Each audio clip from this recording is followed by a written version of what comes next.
I said something about, well, a year from now, ask me a question. Remember to ask me a question a year from now. Do you remember my saying that? Well, as it turns out, you're not going to have to wait.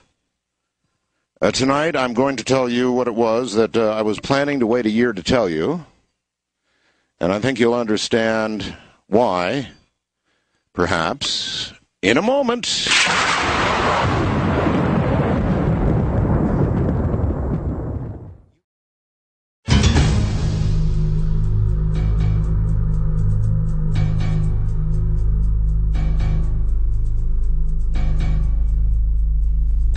Well, I have always told you folks the truth. Tonight will be no exception. This is going to be a pretty wild story. So buckle in, and we're going on a ride here. You may recall that before I left on my change of scenery venue, I mentioned to you that I was going east. I think that was the only hint I gave. I said I was going east. What I didn't say was how far east I was going. Actually, I went to the far east, as in the Philippines. That's where I've been, ladies and gentlemen, for the last 3 weeks. I've been in the Philippines. Now, let's go back a little bit, all right? Back to the beginning of January 5th, when my dear wife Ramona passed away. I got, I think, thanks to all of you so much, I believe I got in the order of, almost 20,000 condolence messages. I'd say about 20,000 by the time it was over, and it's really still not over. About 20,000. However, I began within a few days, I began to get a condolence message from a young Filipino gal at my private email address, not either one of my public ones, and I won't give you the address, but a private email address. And to tell you the truth, I was in such shock, I really was in a state of nothing short of shock, that I responded to it as I did many others, but I didn't give it any consideration beyond that at first. God, this is such a wild story. Anyway, a few more messages went back and forth. She seemed like a very nice young lady, and again, in the first, 6 or 8 messages that went back and forth in email between us, I was in such shock that I didn't think to ask, a couple of rather what should have been very obvious questions. Why is a young Filipino lady writing to me? How would she know that my wife had passed away? Moreover, how would she know my private email address? So I was in pretty bad shape, and the first thing I thought, honest to God, folks, I thought Ramona was acting from above, and that she was sending me a young 20-something to kill me. Ramona was half Filipino. You know that, right? Anyway, I really did think that for a little while because it was so impossible. Then I thought, no, Julie, Ramona's mom, knew how bad my shape was at that time, and of course, Filipinos know each other. Oh, believe me, they all sort of know each other. They're very close families, but that's another whole story. And so I thought, well, sure, it's coming somehow from somebody that Julie knows, Ramona's mom in the Philippines, would make sense. And then I finally threw up my hands, and I guess I gathered enough of my senses to write back to this young lady, whose name, by the way, is, in my way of thinking, Aaron. It's A-I-R-Y-N, Aaron. But actually, correctly pronounced, as it would be read by a Filipino, would be Irene. But A-I-R-Y-N to me sounds like Aaron, so I call her Aaron. But really her name's Irene. Now, the the emails got a little more personal and a little more interesting and fun, and the emails then turned into video conferences. Erin and I began having 2 or 3 hour video conferences virtually every day. And this is pretty personal stuff. In fact, I'll tell you, after you have talked to somebody for 2 or 3 hours and seen their picture in a video conference, which can be done across the world, for 2 or 3 hours every day, you get to know more about them than I think the average couple, which usually jumps in bed with each other and then tries to find out about the other person afterwards, will ever know. Still, you know, I still had not physically met Erin, but I was quickly falling in love. There's simply no question about it. Now, who's Erin? Well, Erin is a 20-something, beautiful, wonderful light of my life.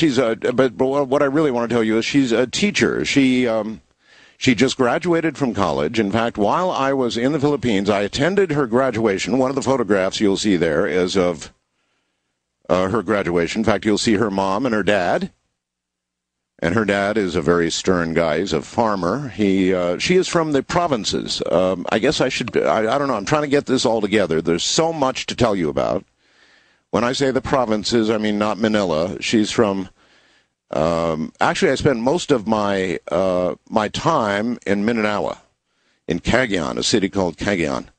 And I'm sure I'm slaughtering the pronunciation of Cagayan, but I'm doing my best. Sometime on Luzon in Manila. But most of it on Mindanao, the northern part of Mindanao. Cagayan is the city, if you want to look it up on a map. And she's actually from a little town called Bukidnon. It's called Bukidnon, and that's where she's from. And to get to Bukidnon, you have to first fly to Mindanao, go to Cagayan, and then take a vehicle on about a 3 to 4 hour drive. And then the last, 30 minutes is a very kind of serious dirt road. So I made that trek. Anyway, back to the story of how we met. I wrote to her and I said, listen, how did you know my wife passed away? And how did you know to write me at this address? And the answer came quickly. It was an amateur radio friend of mine, a ham radio friend of mine, somebody I've known now for years. And I am going to not mention his name because here's what happened. You see, he had been engaged to Erin's sister, Sharon, for quite some time. And when he heard that my wife passed, he kind of knew the bad shape I was in. He apparently asked Sharon to ask her sister Erin to just write to me because, well, keep me company, whatever. And so that's how it began, of all things. So the moment I found out, I picked up the phone and I called this friend of mine in the middle part of the country, and I said, what the heck, or some variation thereof. And so that's how it happened. Now, after hundreds and hundreds of hours in video conferences, I was pretty well convinced that I had just become the luckiest man in the world. And nevertheless, there's the last sort of I've got to go meet her in person kind of deal. And so that's where the trip to the Philippines came in. As a matter of fact, I paid my friend's way over to the Philippines, and there was a double wedding. Now, I couldn't be happier. I love her very much. Oh, by the way, if you would like to go to coasttocoastam.com and look very carefully, you'll see, I think I put up 6 or 8 pictures, mostly of Erin, some of the both of us, and all of these pictures came from the recent trip. In fact, you will see a picture of her as I mentioned, at graduation with her mom and her dad there, and then you'll see some of the wedding, and you will see her in her wedding dress, and oh my God, is she beautiful. Most beautiful woman I've ever seen in my life. And we are so in love. So, I know many people will think many things, but remember, folks, it's my life. And I told you that I was going to do something and turn my life upside down. And that's exactly what I'm going to do. Now, I'm not done. There is more to this story. I'm moving to the Philippines. I'm going to the you see, most or many Filipino girls want to come to the United States. Erin doesn't. And luckily, I would like to live there. So I'm going to pick up sticks, folks, and for a year, and maybe forever, move to the Philippines. I know this is coming as a big shock to you, but that's what's happening. This guy is taking off to the Philippines, and I'll give you some of my private thoughts about this in a moment yet. But I would like you to know that I've got a really good company. This company, Clear Channel, that I work for. Craig Kitchen is the president of it. Now, he's known about this for some time. Otherwise, it's been a deep, dark secret because until it really happened, I didn't want to tell anybody. So Craig Kitchen has been incredible and just wonderful throughout this. And all I will tell you on this score is I have begun to acquire a residence for Erin and myself in an area that should allow, I'm convinced it will allow, an ISDN connection. And so my company, Clear Channel, I mean, this really is cool stuff, folks. They're going to attempt to put together what's called an ISDN connection between Manila, which is where I'll be, somewhere in Manila. That's a city of about 20 million or so. Between Manila and the United States. And so I will continue to do my program. There may be a week or two lag in getting in the ISDN line. But I'm leaving here on, going back to the Philippines, back to my love, on April 29th. So there could be, getting the residents prepared. So there could be a week or two gap. I'm not exactly sure yet. It won't be very long. They have to get some equipment over there. And I will do the show from Manila. Now, my webcam photos are going to be pretty interesting because I'll tell you this much. Erin and I are on the 19th floor of a building in Manila. Now, from the 19th floor, my goodness, you can mount a webcam and pretty much see the skyline of Makati and Metro Manila.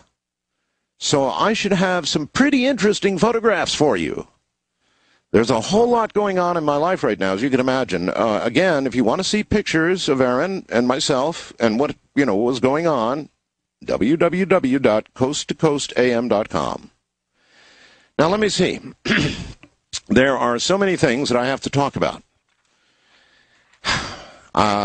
Through this all, I guess I ought to add, of course, was Ramona.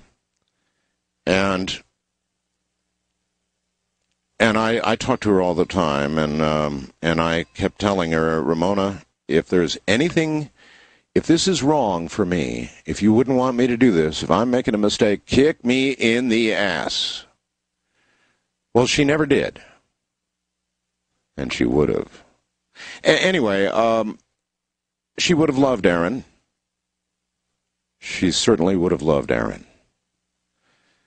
And instead of things going wrong, things went boom, boom, boom, boom, just right. Never anything going wrong. It could not have been better.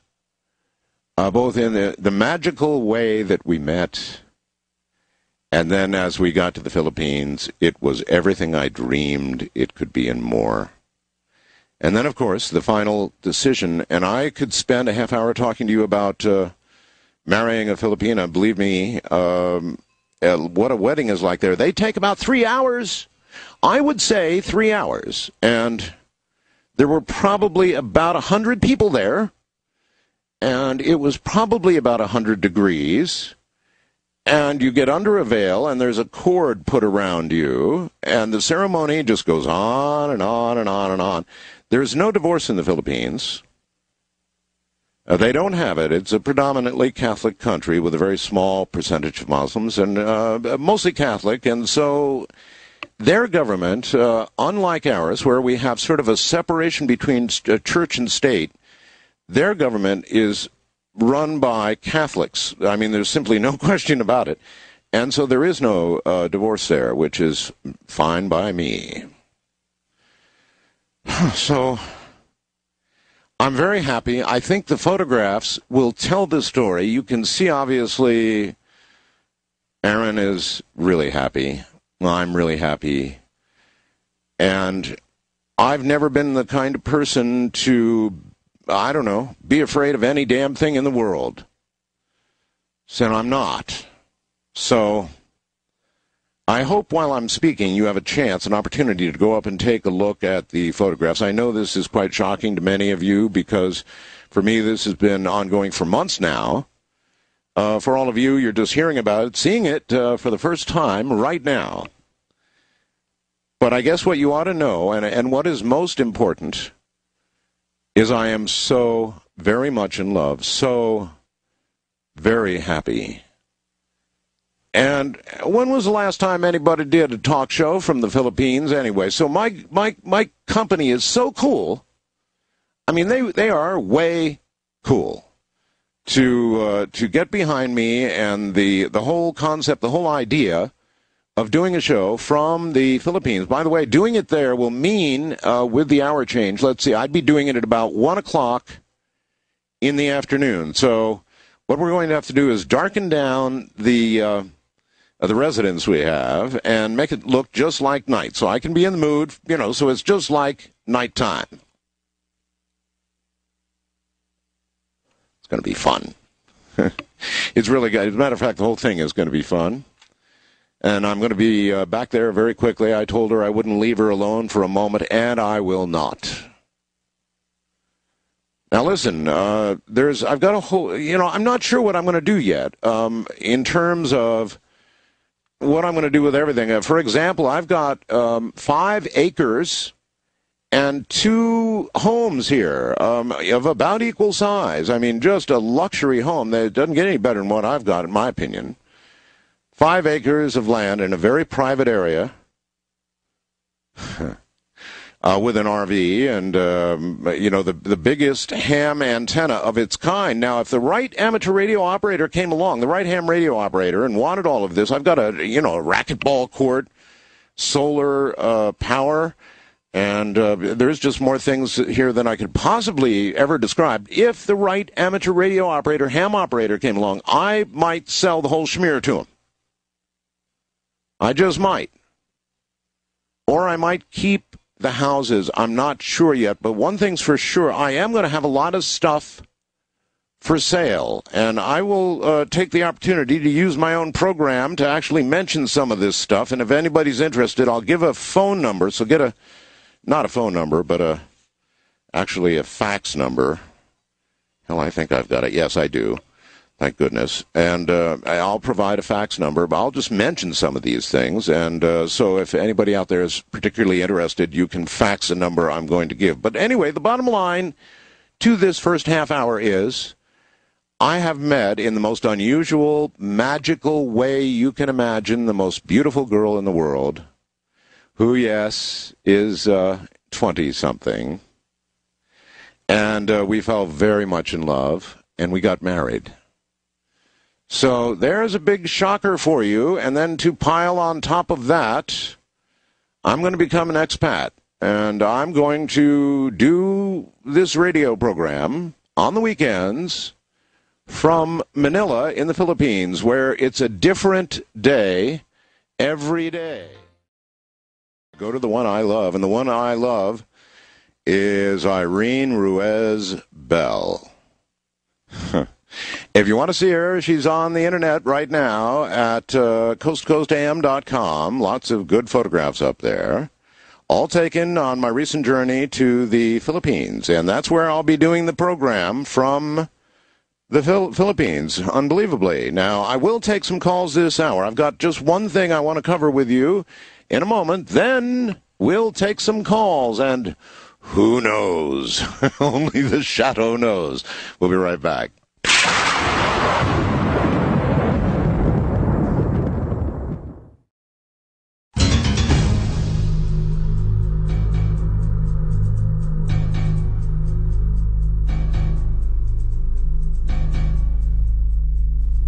Well, all right. So, again, here I go. April 29th, away to the Philippines and my love. Now, I'm going to sell a bunch of stuff.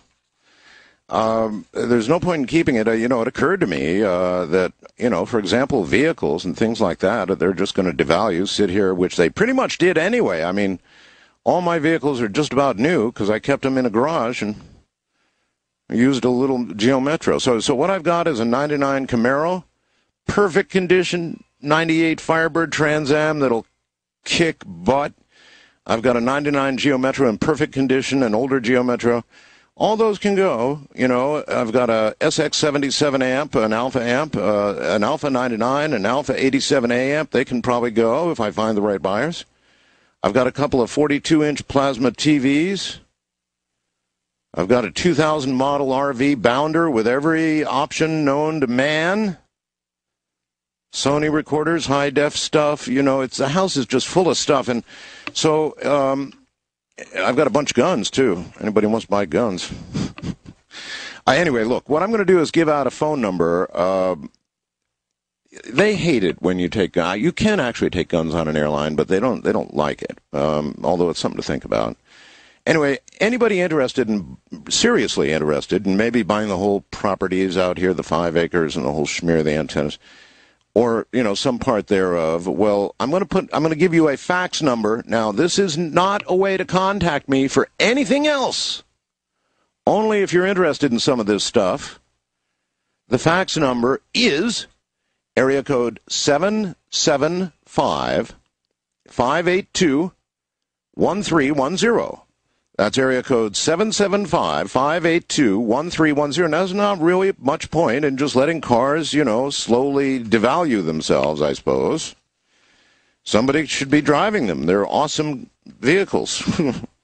So I'm going to give my friend here, Paul, power of attorney, and he'll be able to handle it for me. And this is really his fax number, so good luck, Paul. Again, if you're interested and think you might be in any of these items, it's area code 775-582-1310. That is only a fax number, and it's only for these items. Okay? Hope we're clear on that. I've got so much stuff. But if need be, I'll just leave it all and go. I actually have somebody living in my guest house and taking care of the house and the cats right now. Oh, that's another thing. The ham radio operator, who I paid to, I wanted to help him out, so I paid his way to the Philippines and back. And he married Aaron's sister, Sharon.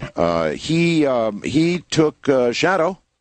He wanted Shadow, so Shadow is now on her way to the middle part of the country in a large vehicle, probably having a blast, probably meowing like crazy. So I now have 4 cats, and I'm looking for good homes for them. I may try and take 1 or even 2, maybe, to the Philippines, but I don't really know exactly what the situation is with respect to how long they'd have to be in quarantine, whether I want to put them through that. So that's the situation. Bottom line, in love, married, moving to the other side of the world, and that is where I will do the program. Now, look, folks, I'm 60 years old. I lost my wife. I would say try and put yourself in my shoes when you consider whether you think I made the right decision or not. Not that it really matters, but I'd like you to understand at this age. I have met and fallen in love with a beautiful young lady who's very much in love with me. We're married, and I guess I would have had two paths that I could have taken. I could have stayed here, of course, with my 5 kitty cats, and I love them to death. You know that.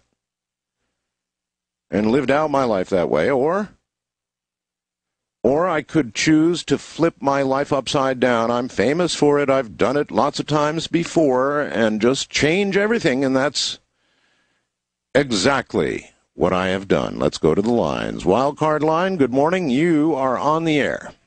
All right, this is Stephen, your fireworks buddy in Columbus, Georgia, buddy. You have done it again, hadn't you? Columbus, Georgia, huh? Yeah, I guess I've done it again. This is pretty wild. Congratulations, Art. Congratulations. Oh, thank you. Thank you very much. I'm telling you just like it is, son. Whatever makes you happy makes me happy. Have you had an opportunity to go up and look at the photographs? You know, Art, I got divorced about 3 months ago, and my computer went with her. I've been the happiest man ever since. Well, there's no such thing as divorce in the Philippines, sir. It's illegal. Well, I tell you what, I just hope this young gal don't kill you. Okay? Well, listen, there's worse ways to go. Well, I know what to send you for your birthday, all right? I know exactly what to send you, sir. All right. Well, we'll fix it up so that you can send things I'll send you a year's supply of those little blue pills, okay? Go away, sir. All right, Art. Thanks, buddy. Here, buddy. See you later. I congratulate you very much. Thank you. Take care. All right, buddy. East of the Rockies, you're on the air. Good morning. Hey, Art, how you doing? I'm well. I've just sort of explained that, I think. Oh, man, congratulations to you. Thank you. Unbelievable shock. I know. Just wanted to say that, and real quick, I'll take this off the air. I'm working kind of busy. Just wanted to say, what will be your new opening? Have you decided that? You know, I thought a little bit about that, and I thought something cutesy like from the rainforest south on the other side of the... I don't know. I'll come up with something. Maybe some people out there will have some ideas, but it's been from the high desert, and how about from the rainforest, which technically won't be true, but it is close by. So I don't know. That could be the new opening. I don't know. West of the Rockies, you're on the air. Hello. Hi, Art. This is Mark from San Diego. Hey, buddy. Well, you answered my questions about the cats because that was my concern. But I just want to say you've been in such an emotional grave of your own for the last 4 months. I think on the eve of Easter, this is your own resurrection.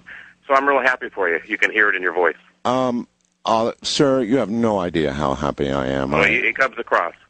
Have you seen the photographs yet? Well, I lost sight several years ago, and so I don't have that ability.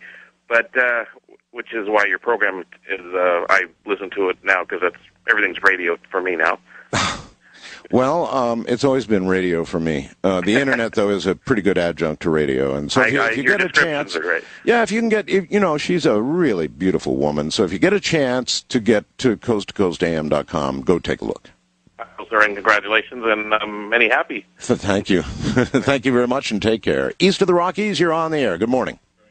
Hello. Turn your radio off, please. All righty. Have to turn it off. We have a delay. It'll confuse you more than me, actually. Okay. All right. Where are you? I am in Iowa. Iowa? Yep. Okay, welcome. Thank you. Just wanted to say congratulations. Thank you.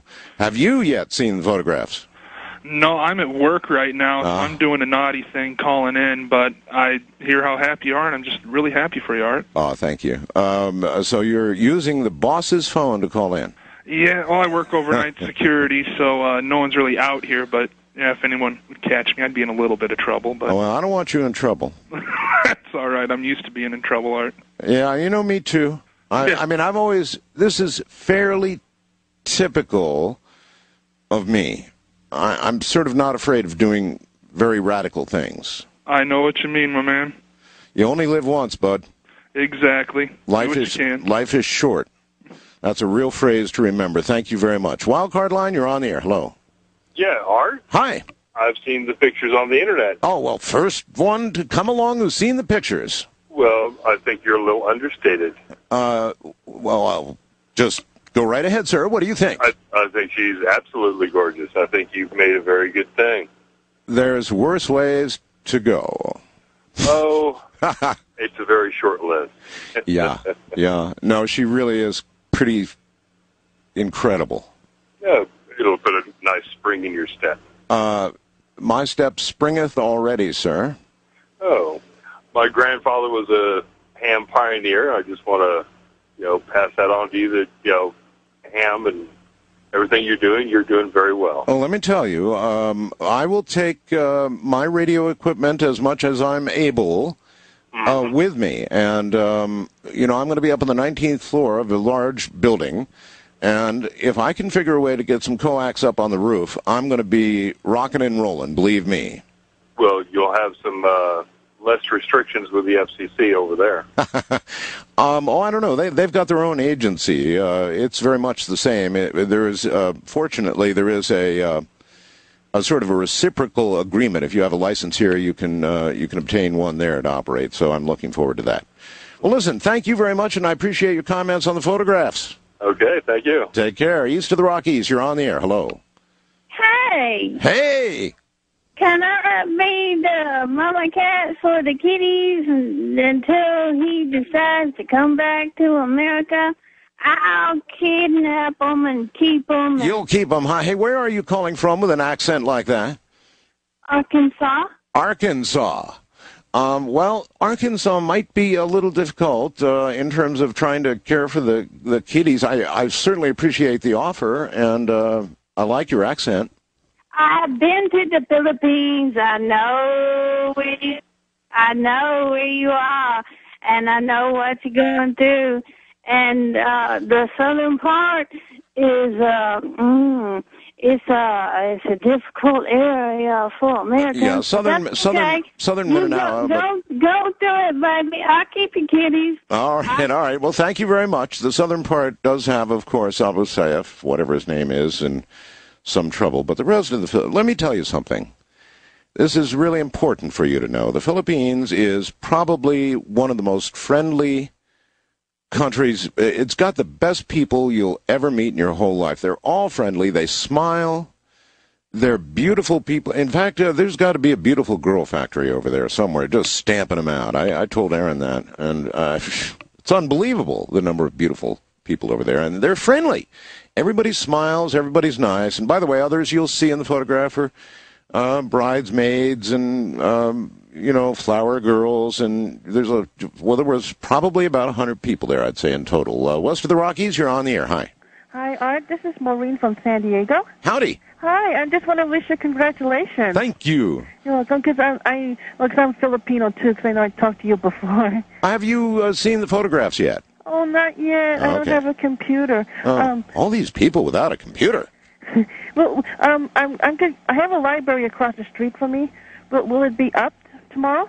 Yes, it'll be up through the weekend. Okay, great. Thank you so much, Art. Congratulations. Thank you very much. East of the Rockies, you're on the air. Good morning. Yes, Art. Hi. Congratulations. Thank you. At first, I had mixed feelings, but after hearing you, I can tell that you're sincere. Oh, yes. And that you are happy. Oh, yes. And I feel so much better. And I was just worried about your cats, but I know that that's going to be taken care of because I have a feeling that Ramona's pulling for them, too, as well as I believe that's right. Congratulations, sweetheart. Thank you. Bye-bye. Take care. Wildcard line, you're on the air. Good morning. Hi, Art. Hi. I have to tell you, I was touched by what happened to you. Condolences for your wife, but I myself was married in Davao City, Mindanao. Davao, really? Yes, in the Apple View Hotel. I'm sure you saw it if you landed. I actually, I didn't get to Davao. I almost got to Davao, but and I was also going to go to Cebu, but I got distracted. I lived in Cebu for 6 months. In Cebu? Yes. No kidding. Yes, the Philippines stole my heart. God, it's a beautiful country. It's such a beautiful country. People are poor, but they're so happy and they're gentle. Well, the majority, or many, I guess I ought to say, Filipino girls want to come to the United States. Aaron, she doesn't. So this is kind of a different situation. Also, I guess I ought to add, so you know, she really didn't know who I was until about 2 weeks before I left for the Philippines. I finally told her. She had no idea who I was. I could have been poor as a church mouse. She had no idea who I was. All our correspondence and all our video and all the rest of it, I really never told her until about 2 weeks before I went. And then I did. I told her I was a radio host, and I held my books up for her and told her I'd written 4 books and all the rest of that. So she had only found out about that about 2 weeks, I guess, before I went over. Well, my wife is similar to your wife in the way that when I met her, she didn't have any desire to come to the United States. My wife was well educated and she was young, and when I told her that, hey, would you be interested in marrying me, she looked at me as though I was crazy because she said, me marry a foreigner? I mean, I'm young, I'm in school, and I had to win her over. And so a lot of the women there, I did question their motives. But my wife was, she's in the Philippines now, as a matter of fact, and we're going there. I'm going to join her on May 5th. All right, buddy. Well, that's only a few days after I leave, so you never know. Maybe we'll connect. Oh, by the way, I sent you an email with a picture of my wife, and I did see your pictures. She's beautiful. Oh, isn't she something? Yes. Thank you, my friend. Sure thing. And take care. West of the Rockies, you're on the air. Good morning. Oh, hi. Hi, turn your radio off, please. Yeah. That's all the way off. One big concern, Art. What's going to happen to KNYE? Oh, very good question. Thank you for asking. KNYE will continue. What I've done is I found a new manager, and I've got a person lined up to take care of the technical aspects of the radio station. So KNYE will continue without missing a beat. Well, I mean, it's just a big shock here. I'm calling from Monrovia, California. Right.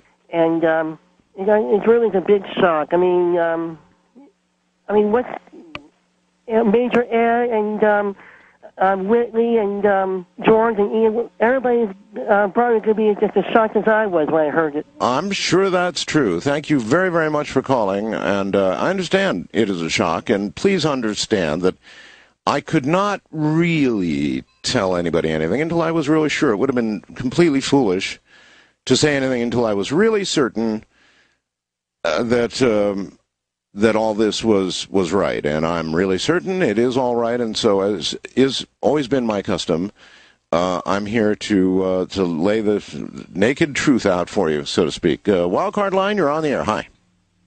Holy moly, that was quick. Art, I am jealous beyond jealous. I've been single for 5 years. I lost my taste for love 5 years ago, and I've always thought about foreign countries because I can't trust the women here and all that. Well, it can be done. It can be done, sir, and I'm proving it right now. How? It's pretty wild, but it can be done. So, have you seen the photographs? Yes, I did. Isn't she a beauty? What size shoe do you wear? I love you, Art. You're the best. Very funny, sir. Sorry. All right. Well, by the way, where are you? I'm in Northern California, in Anderson. Anderson, California. Okay. I'm a truck driver. But what do I do to try to, I don't know, not follow in your footsteps, but I've been thinking about it for years.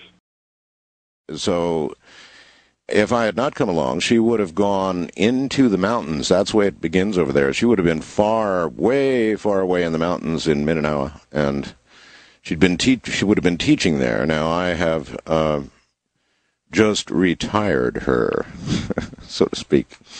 All right, on to business now. Look, what you're about to hear is scary, scary stuff. Many people believe, and I'm one of them, that when people die, they don't just end. We are energy. We are electrical impulses. We have souls. We don't just die. Something else happens to us. We can debate until the cows come home what that is. But there's one really big thing. Pictures, I don't know. I've seen a few good ones. But this EVP, electronic voice phenomena, just totally tips me over from the work of George Meeks and those who came before him. Alexander Graham Bell, others who believed that communication with those on the other side was possible. And then, of course, the incredible Meeks work. I listened to all of the Meeks work, and they were communicating with a man who was telling them how to improve communications. It was incredible. Then we've got this group that you're about to hear from. Brendan Cook and Barbara Macbeth represent the Ghost Investigators Society. GIS. They're nonprofit. They don't write books. They don't ask for money. All they do is take recorders, both analog and digital, into unusual places, and they record the voices of those who have passed. Specifically, Brendan Cook and Barbara Macbeth both are members of the Ghost Investigators Society. The Ghost Investigators Society is a non-profit organization dedicated to the investigation of ghosts. Not only do they conduct investigations, but they also instruct, assist, and educate anyone who believes that they may be experiencing ghostly phenomena or those who are just simply curious. In an effort to educate the public about ghosts, the GIS hopes the EVPs that you're about to hear will help demonstrate that the consciousness, our consciousness, does in fact survive after the body dies, and that these voices might help to give a different perspective about life, death, and ghosts. Now, I can't stress enough that the reason I keep having them back is because, as far as I can see, they have no agenda save what I just described. And by no means are they the first ones to come along and do this. They're just very, very good at it. So here they are. Brendan Cook and Barbara Macbeth. Welcome back to the program, you two. Thank you very much. Thank you, Art. You're very, very welcome. Congratulations. Oh, thank you. Did you have a chance to zip up to the website and see beautiful. She sure did. So you have seen her? Yes. Barbara, actually, I got here late to Barbara's house and walked in the door, and Barbara's like, "You'll never guess what, Art got married." I was like, "Are you serious?" And she's like, "Here, look." All right. Wonderful. I'm so happy. Thank you. Yes, I am too. I hope so. I hope it's a wonderful, wonderful life together. All right, now listen, Barbara, you're not as loud as Brendan is. I'll get real close. Okay, there you go. You've got to stay good and close to the phone for us all. Okay. Now, the open I did here, I really mean that. I've been looking into this whole thing now for so many years, and, nailing down whether or not there's life after death is, well, you almost don't nail it down. That's all there is to it. But this comes, in my opinion, as close as you can come to nailing it down and saying, look, this is real. It's not radio stations. It's not some weird something or another. These voices are coming from elsewhere. I mean, that's about all you can say for sure. It's not a hoax. It's not BS. These voices are coming from elsewhere. Is that fair to say? Oh, yes, definitely, without a doubt. And, the only way you can do this and prove it to anybody is tell them to go out and do it themselves. I mean, it's one thing for us to show you this. Oh, I'm so glad you mentioned that. Hold on a minute. All right, look, listen to this. Art, I've also been a ham operator since 1958. Reference the show tonight. This EVP stuff really works. I contacted my brother at our family house, asked whose spirit was present in the background on the tape recorder. Slightly scratchy in the noise, but very discernible was, in quotes, your brother. He had passed away some months earlier. Have the tape if you're interested. Kent, and gives me information and a phone number. That's representative of a lot of people that I've talked to. Oh, yeah. They think, this is BS, half of them, and they grab a tape recorder and they go out somewhere and they listen carefully. And I would say more than half of the people who try it themselves, well over half, get something. That's right. Oh, it is easily over half. I mean, the amount, I can't count the number of emails we get from people saying at first, I just don't buy this. Yeah. This is nuts. Yeah. And I'll email back and say, all we're saying is, if you don't believe it, go try it for yourself and see what happens. Well said. Well, very well said. Listen, let me do my break before I forget it, which I'm famous for doing, so stay right there and we'll be right back.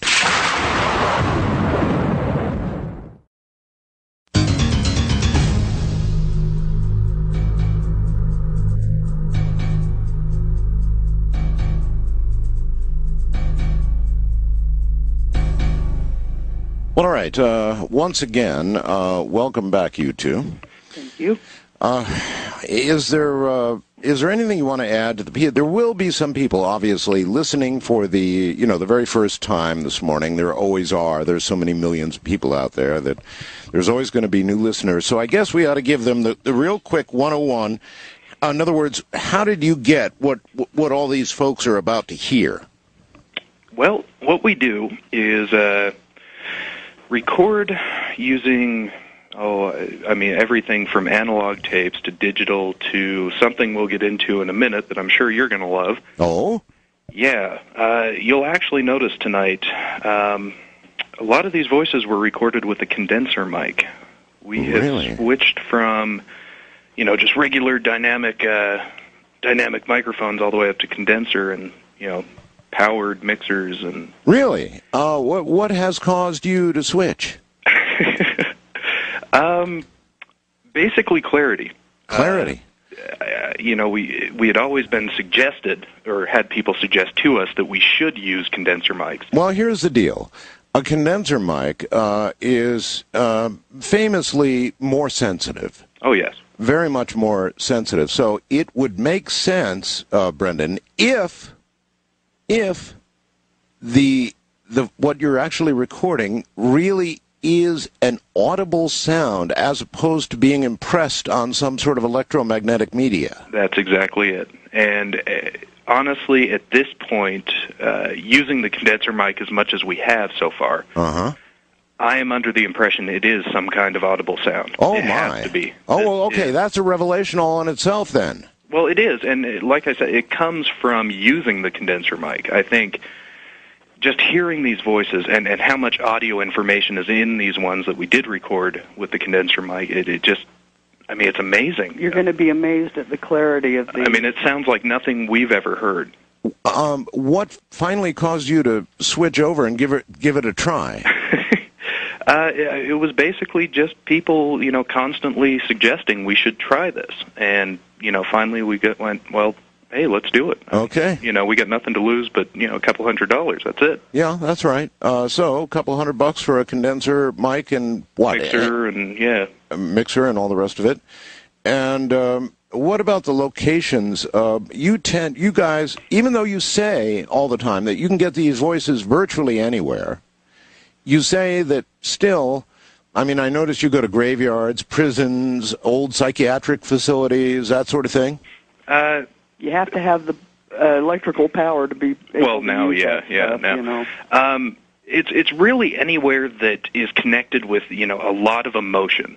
I think that's what we look at. And when you go to places like, obviously cemeteries have a lot of emotion connected to them, churches, mausoleums, hospitals, things like that. And I think what's happening is these spirits are feeding off that emotion. Okay, but that it takes us back to the question of whether it's a residual something.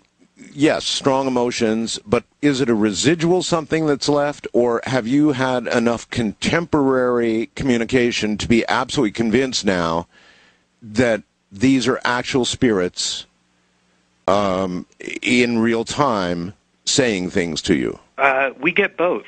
I would say easily right now 70%, over 70% of what we deal with is an intelligent, haunting is what we'd call it. It is aware of us. It seems to be aware somewhat of its surroundings. And then there's another just under 30% that seems to be like it's residual. Huh. Isn't that fascinating? So some real-time stuff and some apparent residual from the life that was being lived at that particular location. And the thing is, the residual thing is easy to rationalize. You could, chalk that up to, as you mentioned before, radio transmissions, baby monitors, things like that. You can rationalize that. It's these intelligent contemporary things that make you go, God, it's aware of us. Yeah. It's telling me something I had no idea about before. All right. Also, we've dealt with this now in the years that we've been doing this program with you, and that is the disproportionately large number of children's voices that we hear. Yes. There are going to be a lot of children in these tonight. Yeah, you're not going to like this tonight. Really? Yeah. Yeah, very concerning. It really is very concerning. Do you have any further thoughts on why we hear so many children? I've got theories. I'll point it out when we get to the voice, but I almost wonder if they are able to go back in memory, almost like. You mean adult spirits going back in memory into their own childhood, reliving something bad that took place at that time. That's what I'm hoping. I wonder. That's what I'm hoping. That's what you're hoping. Yes. Because, let's face it, your theory has merit because of those people in this world who die every day, and there are many, 40,000, 50, 60, whatever, who die every day, most of them, the great majority of them, are not children.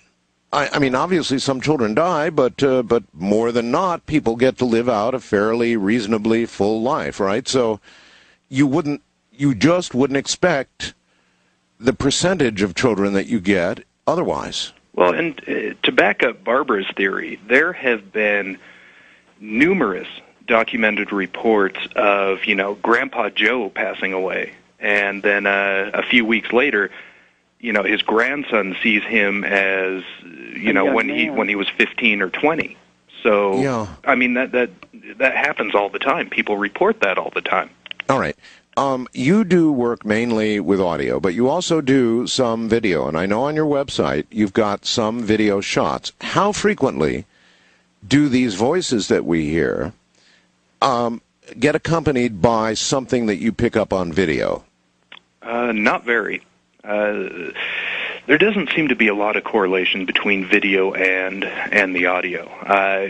There's definitely a correlation with the location that we're investigating. But most of the time, we really don't have our video cameras in the same area that we're recording. We kind of leave them separate and go off recording and come back and check the camera. Okay.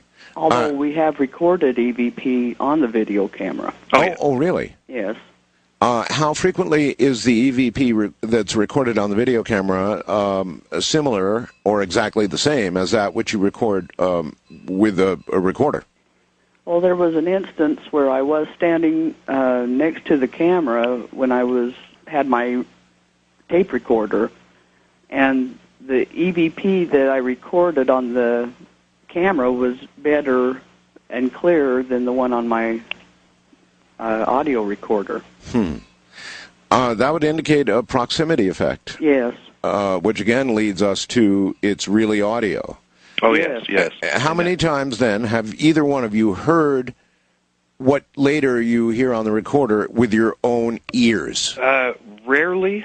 But it's happened. It has happened, but very rarely. There was actually a voice we were going to use tonight, and we just decided, this is too low. People aren't going to hear it on the radio.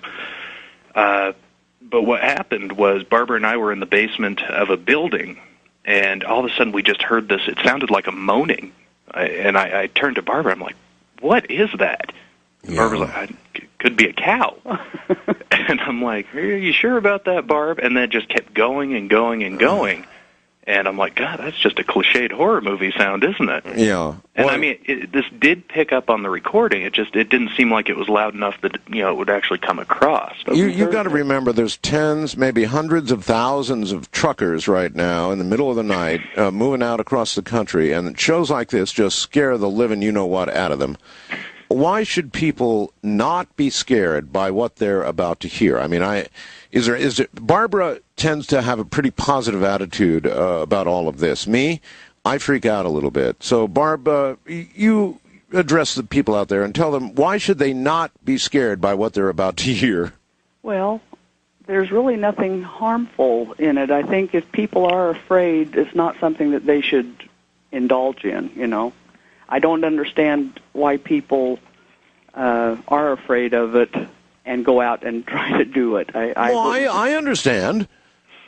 I wouldn't do it if I was afraid of it. Well, I understand that too. And, clearly that's a pretty good attitude to have, but not an easy one to have. I just don't see how you can not be afraid by some of this. I mean, after all, some of the ones we've heard, voices saying, it's dark here, little children, it's cold here. I mean, there's no way, Barbara, that these are not scary things to me. They're unusual things, and we don't understand them, but they really aren't scary, although I understand people do get scared of things they don't understand. Well, all right, look, when I die, I expect to have wings and be flitting from cloud to cloud. And I hope you are. You know, that sort of thing. And I'm sure that's what all hope. But listening to what people are about to hear, it's not the angelic future we all, or most of us, expect. If that's so, I mean, think it's very different than. I think we look at it. The normal people look at it almost childlike. Well, and people have so many preconceived notions that, this is Hollywood. This is, what I've seen on certain Hollywood movies. But it's not. It's not anything like that. I mean, we have yet to encounter anything that matches something we've seen in some Hollywood movie. And once you get that notion out of your head that this isn't Hollywood... No, it's not Hollywood, but that's why it scares the hell out of me. I mean, well, yeah, okay, that does make sense. I think what we do is we look at these as actual people. We look at these as people who have had a body, they've died, they maintain the same personality. The number, if you're interested in one of the items I mentioned, there's really many more. The fax number, only for this purpose, and for that only, is area code 775-582-1310. All right, coming up in a moment, the voices. The voices.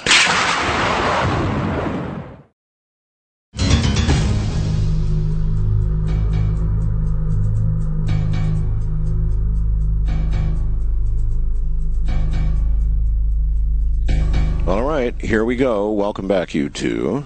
Thank you. First of all, I guess we ought to know, are all the voices we're going to hear from the same location tonight, or what? There are 3 different locations. Oh. And what would be the first location?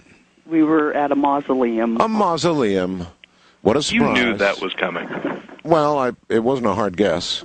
A mausoleum.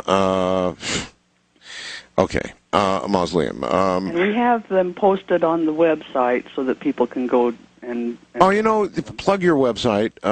This way you can listen and, like hit it again and again and again and really determine if you're hearing what you think you're hearing. What is your website? It's GhostPix, that's PIX.com. GhostPix.com. That's it. Okay, that's PIX, so it's easy, folks. And my guess is what they're going to hear tonight, is that already up there, or will it be? Yeah, we posted it about 10 minutes before we started the show. Okay. All right, number 1, here we go. All right, this first one, you're going to hear Roger, one of the members of the GIS, say, "Hey, Brendan," and Brendan says back, "Yo." And Roger says, "Come here when you can. I'll show you something freaky." And Brendan says, "What?" And Roger says, "I'll show you something freaky." And then this voice comes in. It sounds like it's saying, "I'm getting big." Okay, let's take a listen. Brendan, come here when you can. I'll show you something freaky. What? I'll show you something freaky.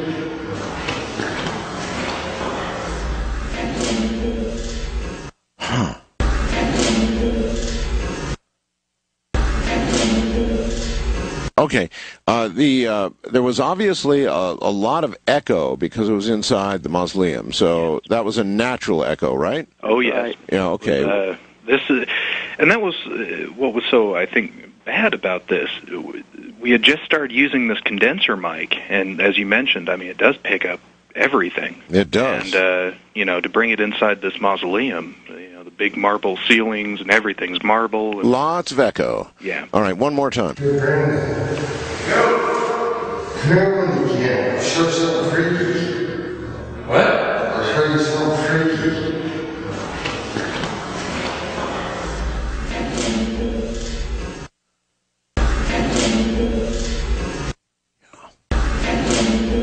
Yeah, that's the best I'd be able to do that, too, is I'm getting big. Interesting. And then wonder what that means. I mean, I guess there's only so many ways you can take it, but... Yeah, you don't... You know, I'm getting to be a big spirit. Who knows? Yeah, who knows? Now, that was really, in my way of thinking, unrelated, if that's what it was saying, to anything you said.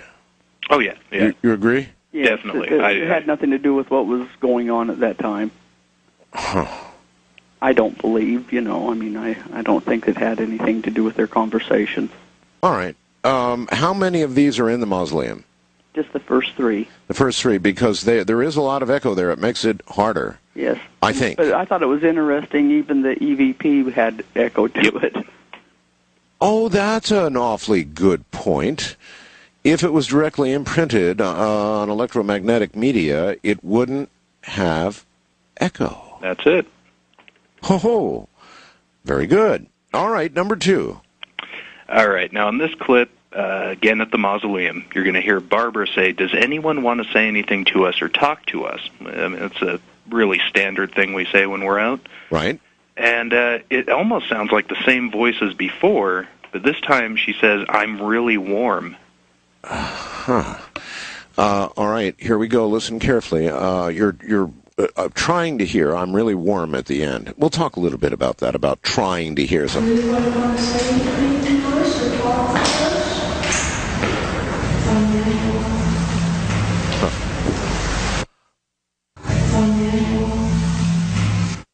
Yeah. Yeah, warm. I'm getting warm. No question about that. I think that was quite clear, even though the echo was definitely there. That's really weird. The fact that the echo is there is really weird. That does almost nail it down, doesn't it? That it's an actual audible imprint that we're getting. Now, they've gone to condenser mics, which are famously more sensitive than other types they have used in the past. So you will hear, again, I think they're right, "I'm getting warm." Now, there is always the question of whether they heard "I'm really warm," and, they just told you essentially what to hear, and so that's what you hear. Your brain, of course, tries to make sense out of something that apparently does not make sense. That's what we do with it. Our brains do that. If I were to show you a picture of some random clouds, if you sat there and looked at it long enough, you would say, well, gee, that looks like a rabbit, or it looks like... Well, it works the same way with audio. If it is suggested to you that you will hear something, you hear it. Again, see if you hear, "I'm getting, or rather, I'm really warm." Listen carefully.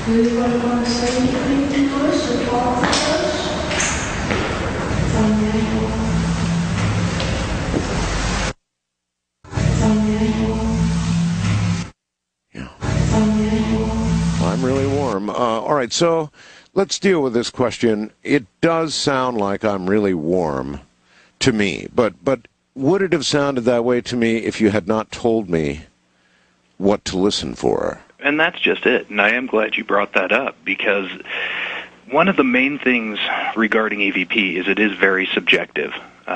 And it's always been that way. Very rarely do you hear a voice that right off the bat, the 5 of us listen to it and go, "Oh, that's what it says." Yeah. And I guess really us putting down what we think it says stems from, just doing the show. I mean, we've got to say it sounds like something. And to us, we listen to them 1,000 times before we ever send them out to you. So this is just kind of what we think from listening to them that many times is what's being said. Another question for those who might want to venture out and try this for themselves.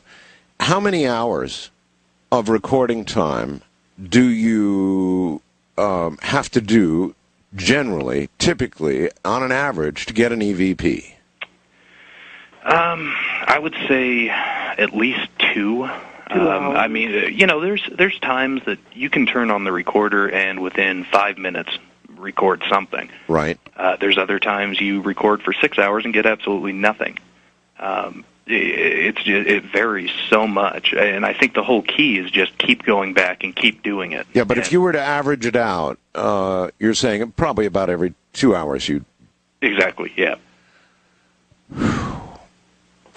You know, if you're at an investigation for 2 hours, when we come home, there's another 2 hours to listen to the audio, and then another 2 hours to review the videotape. Oh my gosh, that's an awful lot of work. It is an awful lot of work. The two of you are otherwise employed, right? Yes. And so that's kind of how it's. I guess the GIS membership supports itself for the most part. Yes. You know, you have to eat and have a roof over your head, and then be able to purchase equipment on the, Well, this. Yeah, that's right. So you've mentioned this. I don't know how many times on your show. This whole thing is it's a labor of love for us. We enjoy it so much, and with us, we've proved without a shadow of a doubt to ourselves that this exists. This is really out there, and anything else that we do is the equivalent to the old 6th grade show and tell. Yeah. This is what we've done. This is what we've recorded. If you're interested, do it yourself. Has it changed the way you view life and death and the afterlife and your religions and that kind of thing? I wouldn't say religion. I mean, it definitely changes the way you think, because all of a sudden you realize, well, there is something else. There's something else out there. As far as religion goes, I mean, I haven't heard enough, especially regarding EVP, that would justify me saying, well, there is whatever religion out there. I mean, I certainly haven't heard any voices referring to Jesus or Muhammad. That's kind of a shock to me. Is it? Yeah, it is. I would expect, yes, references to Jesus or, I don't know, Muhammad or whatever anybody's belief, wherever it takes them. I just would expect that from the other side. But well, you look at, in reality, all the people that isn't in their thoughts the majority of the time. No. But that would be the top of the line over there on the other side, you would think, if all the religions are... Then you've got to ask yourself, why are they here? I mean, they obviously haven't gone to another side. Well, I mean, they've gone to another side, but they haven't gone to the, the version of heaven or hell or whatever it is we think of. Right. I mean, they're here. They're still here. So, I mean, they must not be aware of religion. I mean... Obviously, if they're still stuck here for whatever reason. They're still tied somehow emotionally to. Do you think that world. Contributes then to their many times what we perceive as I mean, they really sound unhappy sometimes. I believe myself that people that when they pass on and if they don't go to where they should be going and they stay around here and interact with the living, I think that they would be very sad. Well, they don't, though, really interact with the living. Unless you count the work you do, for example, or the Meek's work, that kind of thing, there's not that much going on. Well, it depends on... You talk to people that are having ghost experiences, and it's a lot. Well, yeah, there is that kind of interaction, but I mean, for the spirits on the other side, there can't be a great deal of satisfaction, and there should be a lot of frustration in trying to communicate with the living because they, for the most part, can't do it. They can come along and occasionally scare the hell out of us, but that's about it. And I'm glad you brought up frustration, because I think that is a very key thing over there. I mean, as far as ghosts are concerned. Yes. And I think that leads a lot to the hauntings you hear about, because these things, I mean, over time, they must get frustrated. Nobody pays attention to me. Nobody's listening to what I'm saying, and they can't understand it. A lot of confusion involved with them, too. Do you, too, have any indication that, I mean, for example, do you ever hear from one individual on an ongoing basis? We did. Yeah, it varies by location to location, but we have recorded the same voice, over numerous investigations at the same location. Actually, a couple of the clips tonight, I believe, are the same voice. Well, it seems to me, and I just, of course, see this as a mortal would see it, but if you're on the other side and you're able to observe human beings going on about their daily lives, and you're either haunting or trying to get a message through, and you're being frustrated and you're unhappy about that, I don't know, you'd try, if, for example, if you're one of these spirits and you run into somebody like yourselves who are actually trying to hear this, you would make an extra effort. You would say, finally, here's somebody who's trying to hear me. Let's see what we can do. Oh, yeah, and I think that leads to a lot of the EVP that we record. And we've also noticed, it seems like that when we go back to a location over and over again, that it's almost like they realize that we're there doing this. So it seems like we pick up more EVP than we had, the 2 times prior that we had been there. Right. All right. Let's move on to number 3. Again, and the final one in the mausoleum where you're going to hear this kind of echo. Number 3? Okay, we were in the mausoleum for quite a while, and we decided to step outside to go have a break. And we left all of our equipment inside. And you'll hear me saying, we invite anyone to speak with us. We invite you to tell us your name and talk with us. I hope you'll introduce yourself. I'm Barbara. And then you're going to hear us walking out, and the door shut, and then a woman laughs after we close the door. Okay, that was you. It'll be you closing the door, and then we're listening for a woman's laugh. Yes. Here we go. We invite you to speak with us, and we'd like to know your name and talk with us, and you'll introduce yourself. I'm Barbara.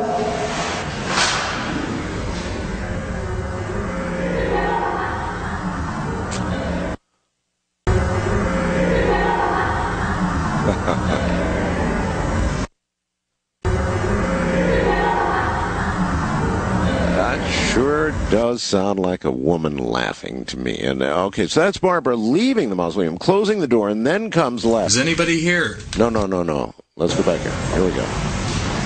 We invite you to speak with us, and we'd like to know your name and talk with us, and you'll introduce yourself. I'm Barbara.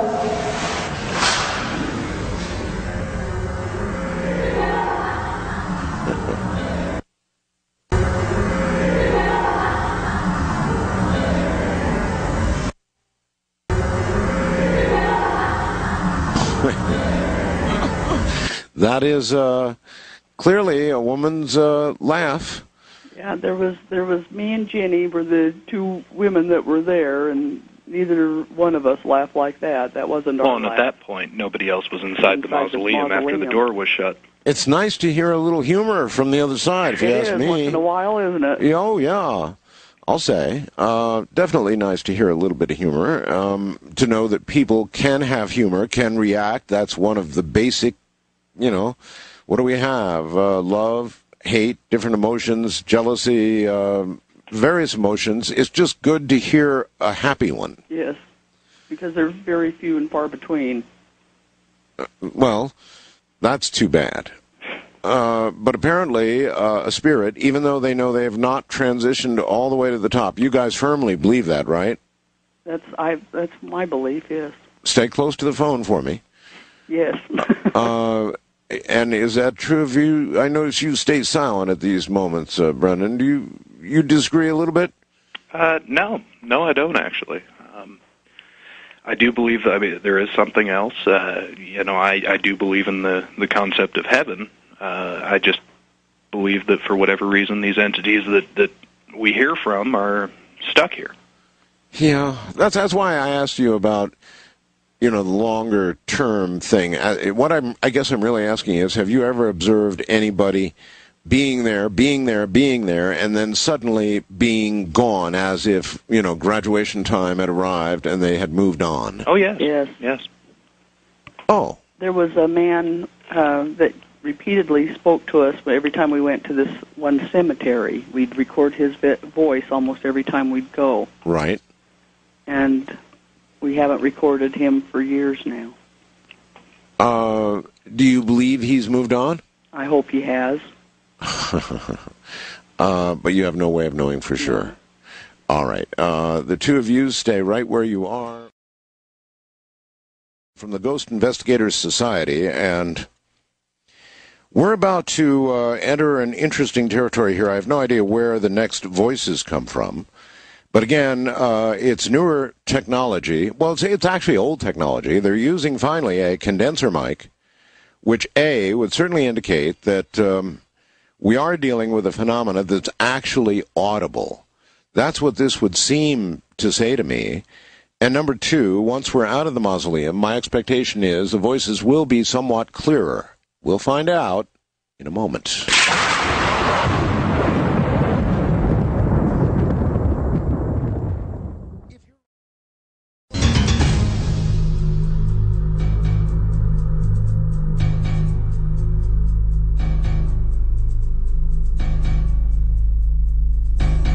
Life is short. Take risks. Guys, welcome back.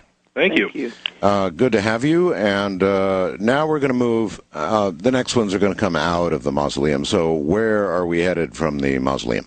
All right. These next two are actually from a private residence that we did. And how often do you do that? What? Private residence? To a private residence, yeah.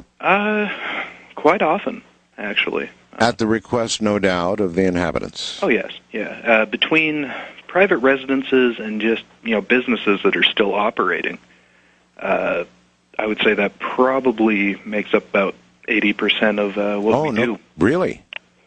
I think I've heard a disproportionate number of cemeteries, but you do go to a lot of private residences. Now, I know you guys are not rich.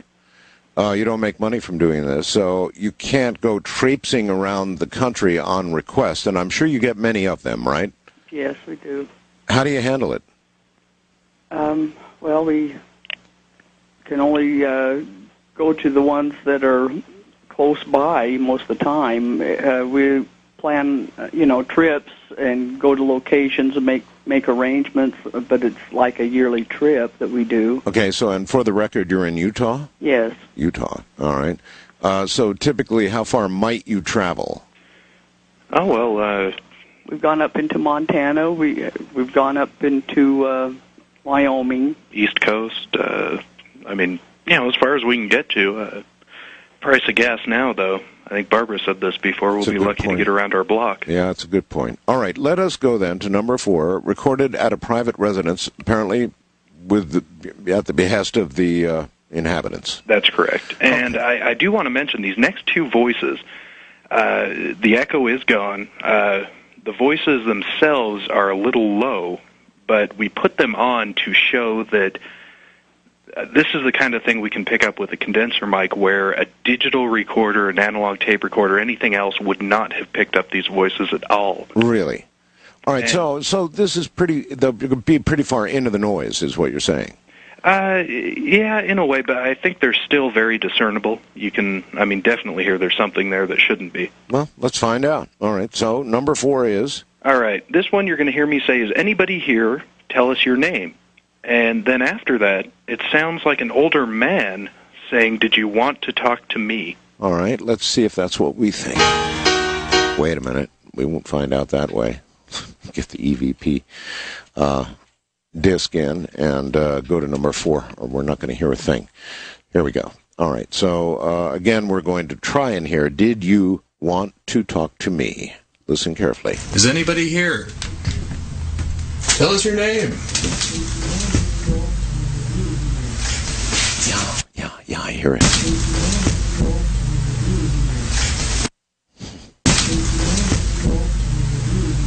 All right, well, I wonder how all of you did with that out in the radio audience. I was able to quite clearly, of course, I'm wearing headphones, and I guess I've got a little bit of advantage. I've got the volume way up with headphones, so listen carefully. Is anybody here? Tell us your name. Okay, so yes, did you want to talk to me? That's exactly what it sounded like. That's it. Or your suggestion to me worked. Yeah, kind of sing-songy. And yes, very far down in the noise. Now, the one thing, of course, about using a condenser mic is you're going to pick up a lot more ambient noise. That's correct, yes. I've definitely noticed that since, as we're setting this up, I mean, I do monitor what's going on. I have headphones on. I can listen to what's around. But with that kind of gain, you're really going to get a lot of ambient noise. Now, have you considered heavier filtering to take the ambient out, or have you already done that? We haven't done it yet. I mean, it definitely is.